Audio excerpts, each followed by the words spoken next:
आप देख रहे हैं न्यूज़ बसेरा और मैं हूं डॉक्टर रामजी रोशन। न्यूज़ बसेरा देखने वाले सभी दर्शकों को मैं सलाम करता हूं। हमारे बीच आज मौजूद हैं देश के भविष्य छात्र के रूप में दीपू कुमार जी। आज दीपू कुमार जी से हम देश की राजनीति पर चर्चा करेंगे। दीपू कुमार जी,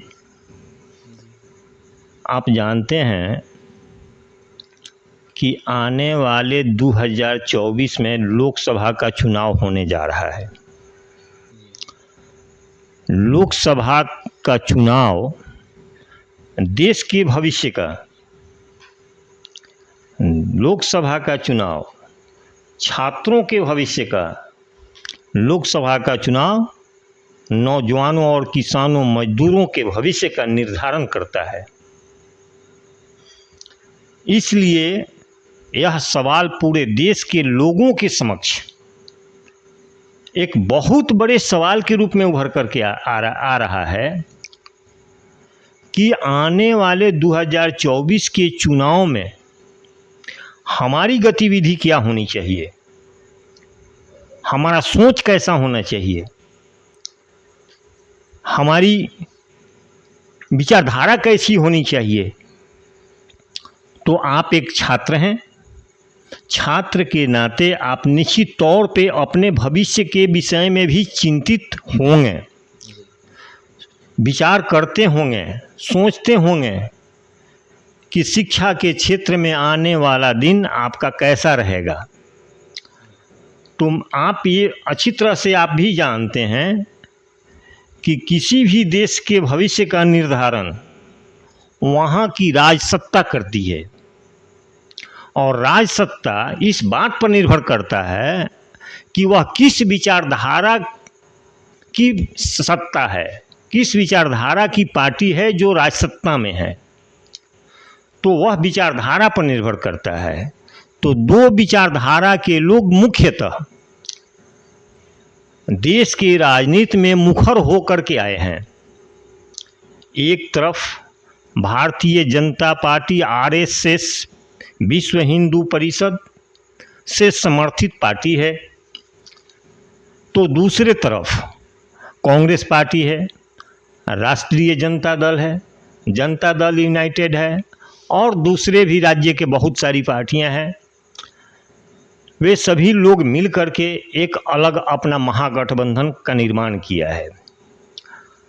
अब सवाल ये है कि अगर आपके समक्ष प्रधानमंत्री के रूप में अगर दो चेहरा सामने आए, एक तरफ मान लीजिए कि माननीय नरेंद्र मोदी जी हैं, तो दूसरे तरफ अगर प्रधानमंत्री के रूप में राहुल गांधी जी आए, तो आप इन दोनों में अच्छा किसको समझते हैं? सबसे पहले मेरा न्यूज़ बसेरा के सभी दर्शकों को सलाम, आदाब और नमस्कार करता हूं। अब मैं आपके प्रश्न की ओर आता हूं कि श्री माननीय प्रधानमंत्री नरेंद्र मोदी जी और राहुल गांधी जी के बीच में युवा प्रधानमंत्री के रूप में हम राहुल गांधी जी को ज़्यादा बेटर समझते हैं, क्योंकि राहुल गांधी जी जो घोषणा करते हैं उसे लागू करने में भरपूर कोशिश करते हैं, जबकि नरेंद्र मोदी जी जुमलबाजी करते हैं। वो इसीलिए आप राहुल गांधी जी को ज़्यादा पसंद करते हैं? जी, चलिए ठीक है। एक चीज़ बताइए कि राहुल गांधी जी, नरेंद्र मोदी जी और नीतीश कुमार जी, ये तीनों चेहरा अगर आपके समक्ष आ जाए तो आप इन तीनों में सबसे बेटर किसको समझते हैं? नीतीश कुमार जी को। क्यों? क्योंकि वे बहुत अनुभवी परिपक्व राजनीतिज्ञ हैं, जो कि बिहार के सीएम 18 वर्षों से हैं और जिसमें बिहार का बहुत ज़्यादा तेज़ी से विकास हुआ है। इसलिए हम नीतीश कुमार जी को पीएम के रूप में। क्या आपको उम्मीद है कि अगर बिहार का विकास नीतीश कुमार जी ने किया है, हाँ ये बात सत्य है कि समग्र विकास हुआ है नीतीश कुमार जी के नेतृत्व में, तो क्या आपको यह पूरी उम्मीद है कि नीतीश कुमार जी अगर प्रधानमंत्री बनेंगे तो देश का भी समग्र रूप से विकास करेंगे? जी बिल्कुल, कैसे? क्योंकि जब सीएम होकर बिहार का इतना तेज़ी से विकास किए हैं, जब उनको पीएम का पद मिलेगा तो वो भारत का बहुत तेज़ी से विकास करेंगे। आपको विश्वास है? जी पूरा।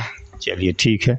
एक चीज़ बताइए कि अगर संजोगवश, दुर्भाग्यवश जी नरेंद्र मोदी जी और नितिन गडकरी जी दोनों आदमी अगर प्रधानमंत्री के दौर में आपके समक्ष आ जाएं तो आप उन दोनों में से किसको ज़्यादा पसंद करेंगे? नितिन गडकरी को।